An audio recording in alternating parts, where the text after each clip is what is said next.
Assalamualaikum warahmatullahi wabarakatuh. Halo semuanya, kembali lagi di podcast Lentera Counseling bersama saya, Salsabila Munisa Briliana.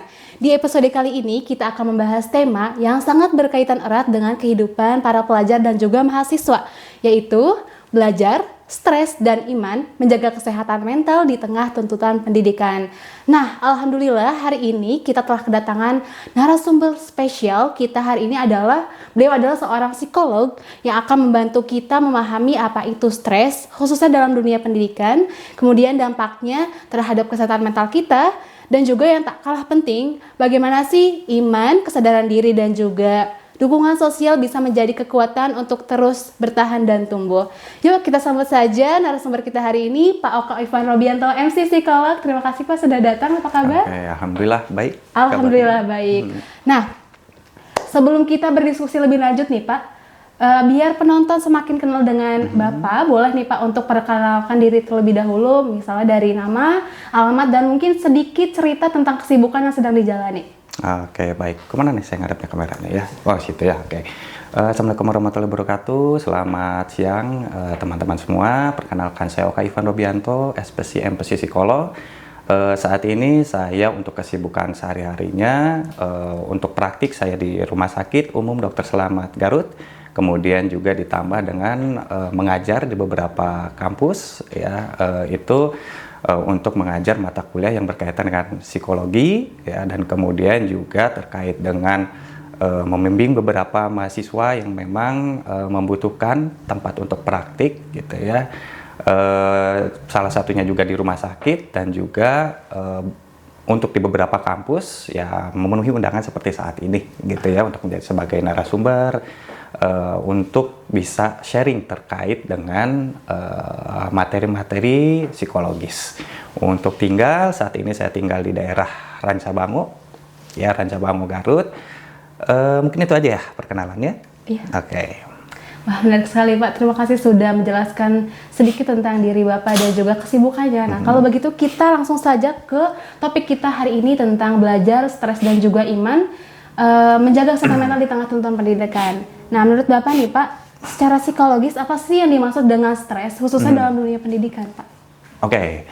Kalau kita berbicara terkait dengan stres, kita bicara stres secara umum dulu, gitu ya. Jadi stres secara umum itu bagaimana cara seseorang berespon, gitu ya, baik responnya ini secara fisik dan emosional terhadap tekanan atau ancaman yang terjadi, gitu ya. Itu secara umum. Kalau kita kaitkan dengan stres di bidang akademik, artinya ini menggambarkan bagaimana stres yang dialami oleh siswa atau mahasiswa, gitu, terkait dengan tugas-tugas atau tuntutan yang sangat erat kaitannya dengan hal-hal akademis, gitu. Jadi kalau misalkan kita ngebahas lagi menggunakan salah satu tokoh teori, gitu ya, ada dari Gazela, ya, dia menyatakan bahwa stres akademik itu terbagi menjadi dua, gitu ya. Ada yang sifatnya stimulus, ada yang sifatnya sebagai respon. Ya, stimulus di sini adalah berarti sebagai sumber stresornya, ya, di mana biasanya sumber stresor di area akademik itu ada yang berkaitan dengan frustasi. Frustasi ini apa? Frustasi ini bagaimana seseorang itu berupaya untuk mencapai sesuatu yang ternyata sesuatu yang ingin dicapai dalam ranah akademiknya ini di luar batas kemampuan, maka terjadilah frustasi. Berikutnya apalagi? Berikutnya ada terkait dengan bagaimana tekanan itu sendiri. Ya, jadi ada beban, ada beberapa tugas yang perlu dikerjakan oleh siswa atau mahasiswa dalam ranah akademik, ya. Kemudian juga ada yang terkait dengan bagaimana tadi frustasi, kemudian tekanan, yang ketiga ada konflik.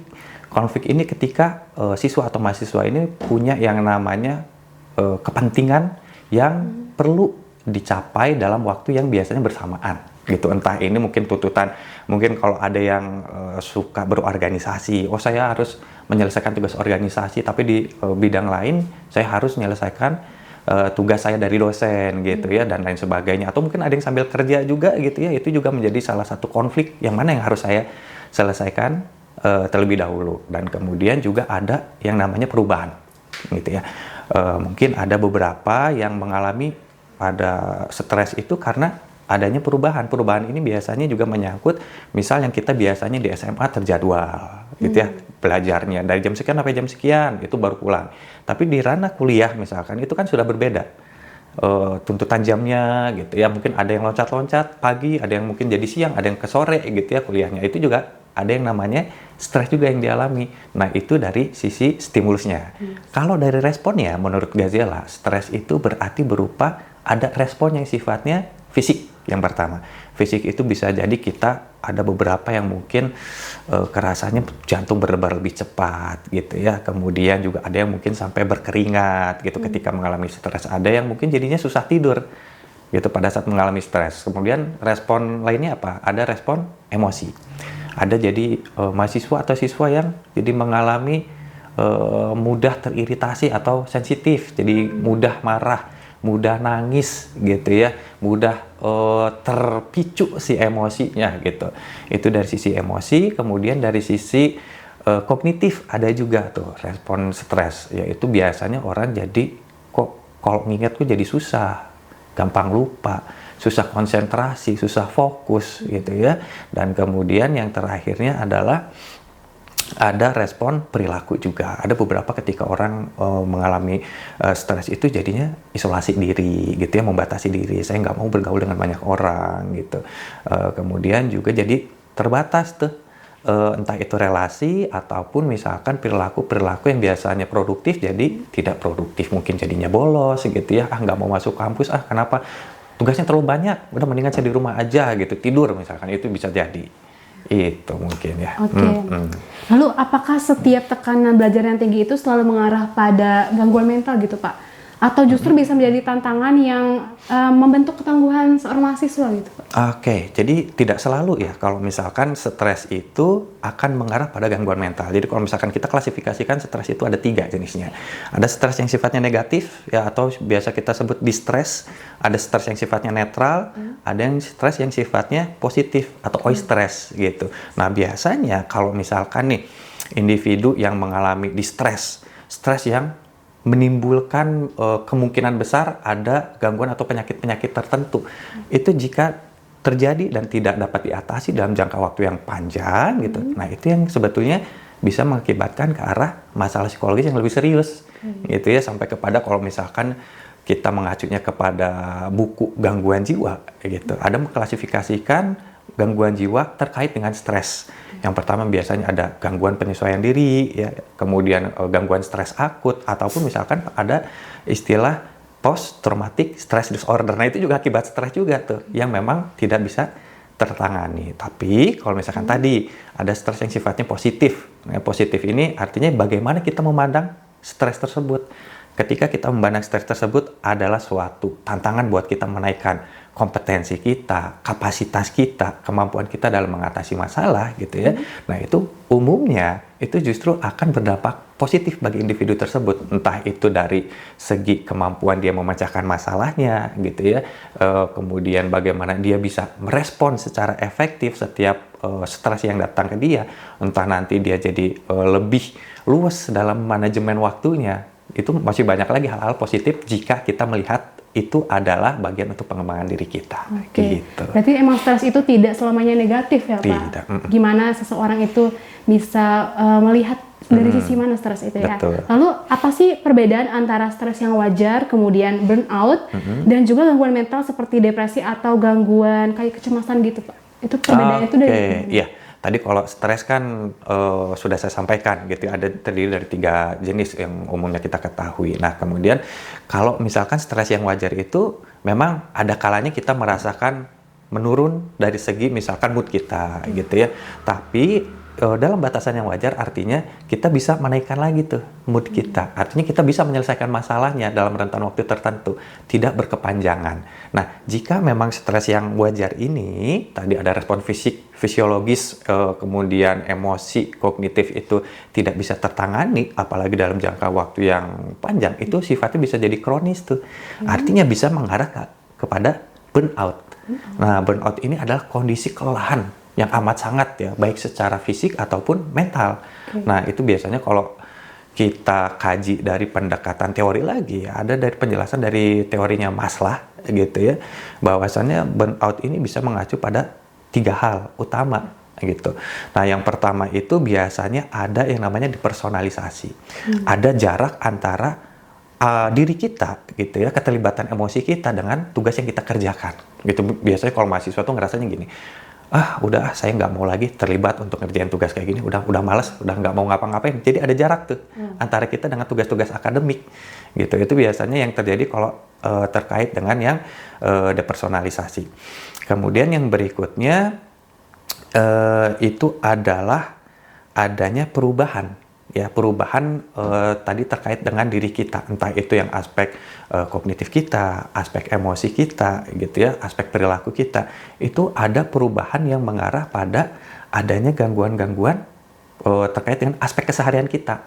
Aspek keseharian kita itu apa? Misalkan aspek terkait dengan kemampuan kita mengurus diri gitu ya, kita jadi malas mandi, malas makan gitu. Aspek sosial juga biasanya sudah mulai terganggu tuh. Saya misalkan interaksi yang biasanya saya lakukan biasa dengan teman-teman saya itu biasanya terganggu juga gitu ya, dan sampai tadi aktivitas akademiknya pun itu biasanya ada gangguan juga tuh. Nah, itu yang biasanya akan menyebabkan burnout ini menjadi, kalau misalkan tidak bisa diselesaikan kembali, itu bisa mengarah ke gangguan yang lebih lanjut lagi. Jadi, stres itu bisa berdampak pada burnout, tapi gitu ya, tidak selalu mengarah kepada burnout. Kalau misalkan tadi kita kaitkan dengan gangguan cemas gitu ya, ataupun gangguan depresi, itu adalah bagian yang sebetulnya berbeda, tapi bisa saling keterkaitan. Jika stres tadi tidak kita selesaikan, maka ya bisa saja muncul gejala-gejala lain yang sifatnya sampai kepada gangguan depresi. Kan gangguan depresi itu memang acuannya udah ada. Ya, namanya gangguan jiwa itu acuannya sudah ada di dalam buku pedoman gangguan jiwa gitu. Jadi ada beberapa indikator yang memang semua indikator itu harus terpenuhi dulu sampai kepada ada diagnosa gangguan jiwa. Misalkan gangguan kecemasan atau depresi. Kan biasanya kalau depresi itu lebih ke arah kehilangan minat gitu ya. Kemudian juga adanya mood sedih yang terjadi secara intens gitu. Ada keinginan untuk menyakiti diri atau sampai suicide, bunuh diri gitu.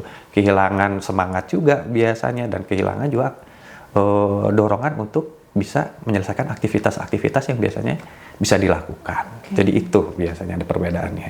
Nah, kita masuk ke topik mengenai realita mahasiswa dan tantangan mental nih, Pak. Kalau dalam praktik Bapak sebagai seorang psikolog gitu ya, apakah pernah gitu menemui mahasiswa atau pelajar gitu yang sering mengalami gangguan mental, gangguan mentalnya gitu terganggu? Nah, biasanya tuh penyebab umum yang terjadi itu karena apa aja gitu ya? Kalau misalnya si mahasiswa atau pelajar ini tuh mentalnya terganggu gitu, Pak. Oke, mahasiswa ya yang terganggu itu umum yang saya temui itu biasanya memang ada faktor internal, ada faktor eksternal gitu ya. Internal itu biasanya apakah dia punya tuntutan pribadi yang tidak realistis kah terkait dengan target akademiknya gitu, ataupun kalau dari eksternal biasanya ada tuntutan nggak dari biasanya mungkin keluarganya, orang terdekatnya, atau misalkan nih itu juga bisa dipengaruhi oleh bagaimana relasi pertemanan. Kalau sekarang kan lagi booming ya terkait ada bullying gitu ya. Bullyingnya bisa fisik, bisa verbal, nah itu juga bisa berpengaruh tuh. Ya memang faktor-faktor tadi yang internal dan eksternal itu akan mempengaruhi bagaimana mahasiswa itu bisa punya mental yang sehat atau kebalikannya gitu. Lalu nih Pak, kan kita sering dengar gitu ya bahwa banyak mahasiswa yang merasa diri itu lelah secara mental gitu, kayak udah merasa lelah nih tapi dia tetap memaksakan diri untuk terus jalan gitu, terus melakukan suatu hal tapi dalam keadaan mentalnya lagi keganggu gitu. Tapi dia ini karena dia berhenti kayak gitu ya, misalnya dia terus melakukan hal itu, sehingga apa sih dampaknya jika ada mahasiswa yang terus melakukan seperti itu, dampak jangka panjang gitu Pak? Dia tidak berusaha untuk menyembuhkan mentalnya gitu Pak.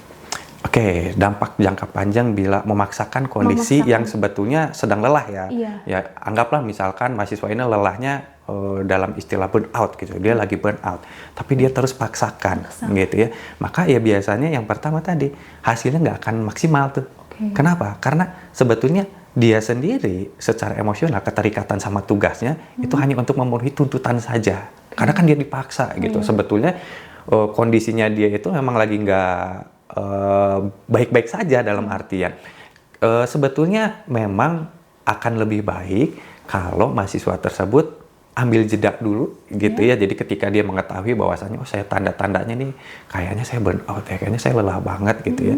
Memang perlu ada jeda dulu nih buat dia bisa rilis dulu semuanya gitu. Karena kalau misalkan dipaksakan, sesuatu yang dipaksakan biasanya nggak akan baik gitu ya.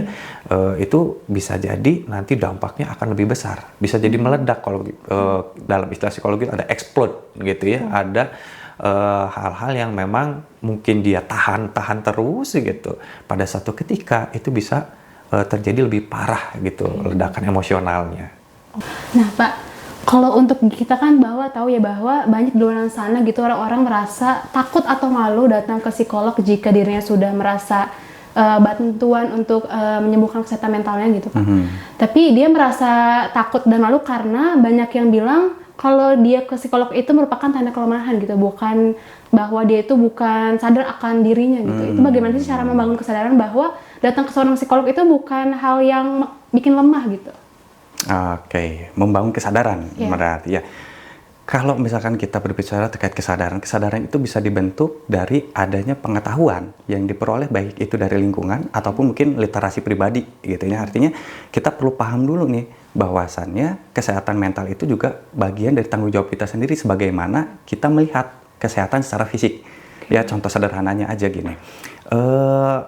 Orang kalau misalkan mau ke dokter, misalkan dia ada satu keluhan tertentu, umumnya orang nggak akan ada stigma tertentu gitu ya, udah ke dokter aja. Oh mau kemana? Saya mau ke dokter nih, periksa apa? Ini bagian perut saya misalkan sakit udah beberapa hari. Nah sama halnya sebetulnya dengan apa yang kita alami secara psikologis gitu ya. Kalau misalkan kita mengalami kok ini ada perasaan cemas yang saya rasakan terus menerus gitu ya, ini saya sudah upaya mengatasinya secara personal tapi kok belum bisa. Nah, dari situ kan kita juga menganggapnya, oh sama aja, ini juga masalah psikologis, saya juga perlu bantuan profesional tuh. Jadi nggak ada bedanya tuh terkait dengan bagaimana kita untuk mengunjungi ke dokter, sama misalkan ke psikolog, itu sama-sama aja tuh untuk kesehatan kita juga. Artinya ketika kita memandang itu adalah bagian dari kesehatan kita secara paripurna gitu ya, terkait dengan baik itu kesehatan fisik ataupun mental psikologis, itu umumnya kita juga akan melihat, oh ya udah, itu sesuatu hal yang biasa kok. Saya misalkan pergi ke psikolog, ke psikiater ataupun misalkan ke dokter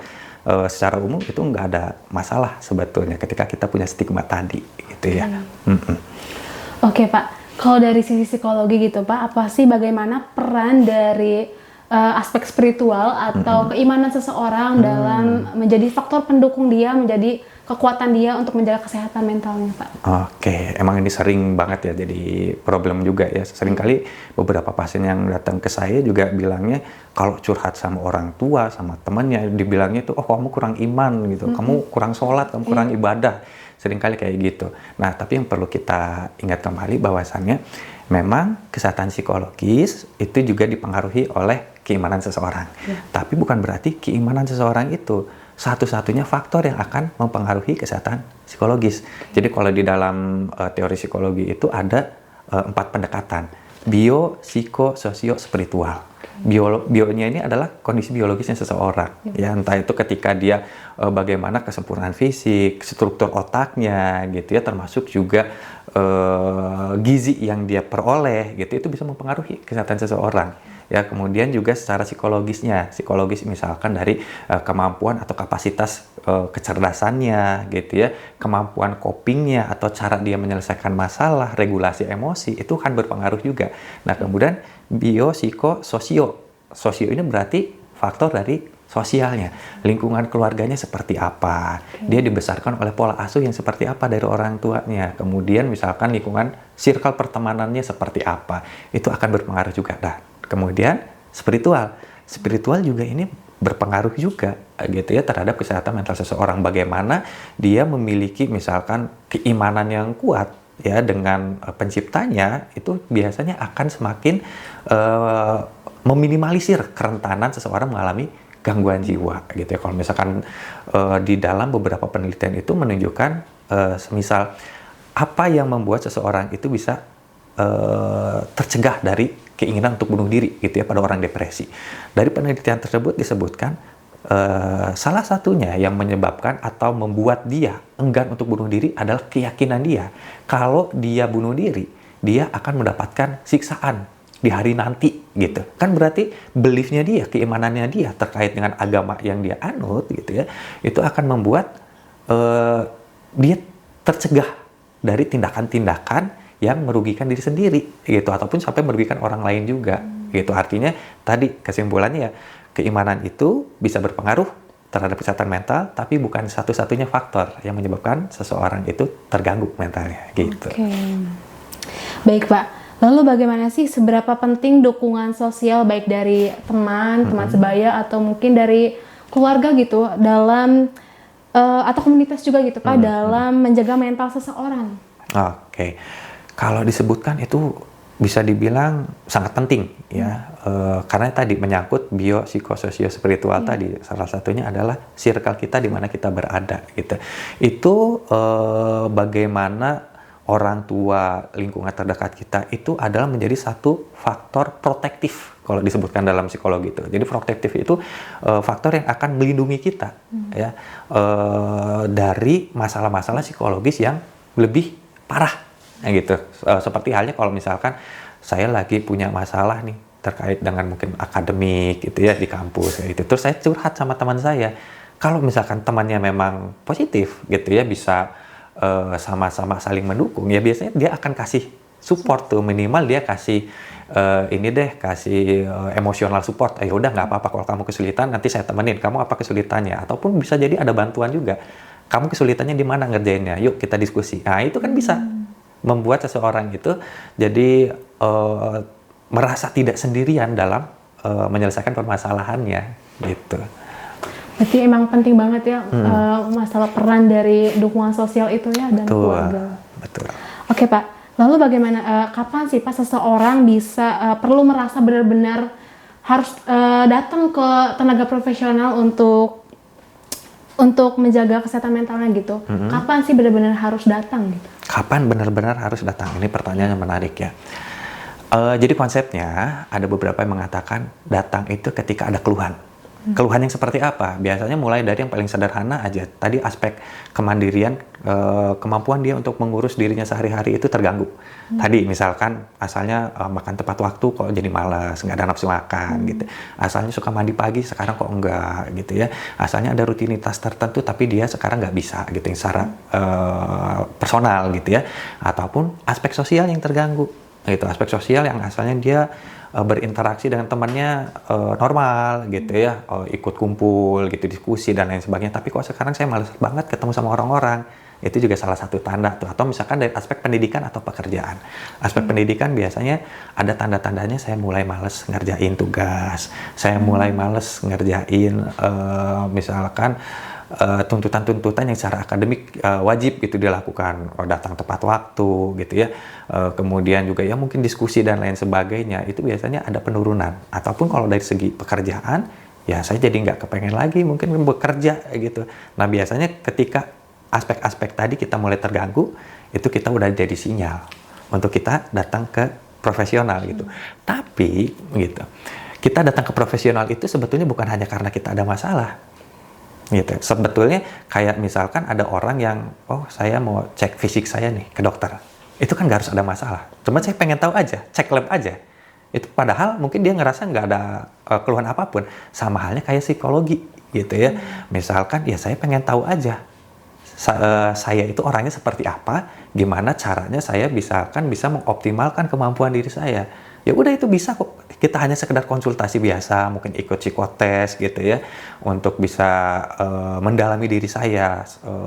Ada tips dan trik nggak buat saya untuk bisa saya misalkan bisa lebih maksimali pendidikan saya. Itu kan juga nggak masalah gitu. Jadi memang tidak perlu harus ada keluhan dulu untuk datang ke profesional. Tapi kalau ada tanda-tanda yang tadi saya sebutkan gitu ya, itu artinya sudah lebih wajib gitu untuk bisa datang ke profesional gitu. Oke. Jadi memang tidak ada batasan untuk seseorang datang ke psikolog tuh harus ada gejala dulu, tidak ada ya Pak ya? Oke. Lalu ini Pak, terakhir nih, apa sih pesan Bapak untuk para pelajar dan mahasiswa gitu, ajakan dari Bapak untuk selalu menjaga kesehatan mentalnya, terus spiritualnya dan juga sosial selama menempuh pendidikan gitu Pak? Tipsnya ya berarti ya. Oke, ya buat teman-teman yang sekarang lagi menjalani pendidikan gitu ya. Harapannya adalah teman-teman yang pertama bisa teman-teman lakukan, perbaiki cara pandang terhadap masalah yang teman-teman hadapin gitu ya. Temukan setiap makna positif dari setiap masalah, karena setiap masalah selalu akan ada kebaikan di dalamnya, termasuk juga buat pengembangan dari teman-teman. Nah, kemudian berikutnya adalah kalau kita ambil dari ada salah satu buku yang namanya Atomic Habit gitu ya, lakukan kebiasaan-kebiasaan kecil sederhana yang justru ketika dilakukan secara konsisten, ini kembali lagi ya, konsistensi itu menjadi penting. Jika dilakukan secara konsisten, itu akan bisa menjaga mood kita, kesehatan mental kita itu lebih stabil. Contohnya apa? Misalkan dari aktivitas keseharian. Kita lakukan olahraga, mungkin dalam seminggu 3-5 kali kita lakukan minimal 30 menit gitu ya. Entah itu jalan kaki, jogging gitu ya, atau ada yang suka sepak bola, atau ada yang suka tenis, sekarang lagi banyak ya padel gitu. Itu boleh teman-teman lakukan. Dan kemudian jangan lupa kayak misalkan kena sinar matahari tuh. Ya, sinar matahari itu mengandung kayak untuk mengoptimalkan ya vitamin D yang akan diserap oleh tubuh kita. Itu juga akan menurunkan kadar kortisol kalau misalkan kita lagi stres gitu ya. Kemudian aktivitas-aktivitas lain seperti kayak sleep hygiene gitu ya, tidur secara teratur ya. Kemudian juga kita berinteraksi secara sosial dengan baik ya, saling membangun gitu dengan komunitas ya. Artinya kita juga bukan hanya fokus pada diri sendiri, tapi bagaimana kita itu mengembangkan diri kita di lingkungan terdekat kita atau lingkungan sosial kita. Itu biasanya dengan hal-hal yang kecil-kecil tadi. Dan juga jangan lupa bahwasannya tadi spiritual gitu, keagamaan kita gitu ya. Kalau misalkan kita sebagai orang Islam ada panduannya, ada pedomannya di dalam Al-Qur'an ya. Al-Qur'an itu adalah sebagai asyifa gitu ya, penyembuh, sebagai obat. Nah, itu juga dilaksanakan. Karena apa ya? Karena dengan hal itu kita bisa memperoleh kesehatan yang paripurna. Sehat fisik, sehat psikologis juga. Mungkin itu. Oke. Wah, alhamdulillah ya. Hari ini kita ngobrol masalah kesehatan mental, khususnya dalam dunia pendidikan, sangat penuh dengan insight. Terima kasih banyak kepada Pak Oka Ivan Nobianto, MC Psikolog, yang telah memberikan ilmu, wawasan, serta tips-tips yang luar biasa.